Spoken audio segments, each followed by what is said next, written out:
ചെറിയൊരു മഴ പെയ്താൽ അകവും പുറവും വെള്ളം കയറിക്കുളമാകുന്ന എറണാകുളം KSRTC സ്റ്റാൻഡ്. മഴ പെയ്യുമ്പോൾ മഴവെള്ളത്തിനൊപ്പം ഓടയിലെ മലിനജലവും സ്റ്റാൻഡിലേക്ക് ഇരച്ചു കയറുന്നതിനാൽ മൂക്കുപൊത്തി ബസ് കാത്തിരിക്കേണ്ട ഗതികേട്. മെട്രോ നഗരത്തിലെ ഏറ്റവും ഗതികെട്ട KSRTC ബസ് സ്റ്റാൻഡിന് ഒടുവിൽ ശാപമോക്ഷം കിട്ടുകയാണ്.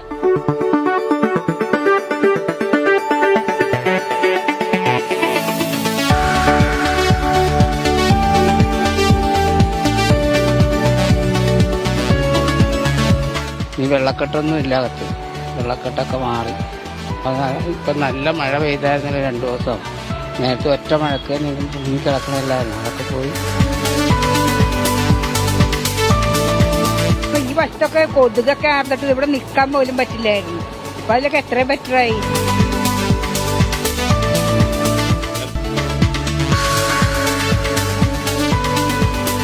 മഴവെള്ളം കയറുന്ന പ്രശ്നം പരിഹരിക്കാൻ സ്റ്റാൻഡിന്റെ തറനിരപ്പ് ഉയർത്തി.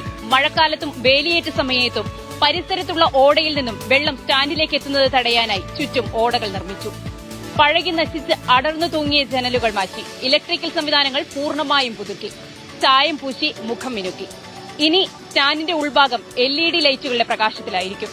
സംസ്ഥാന സർക്കാരിന്റെ പ്ലാൻ ഫണ്ടിൽ നിന്ന് അനുവദിച്ച 13 കോടി രൂപ ചിലവിലാണ് കാരിക്കാമുറിയിലെ പുതിയ ബസ് സ്റ്റാൻഡിന്റെ നിർമ്മാണം.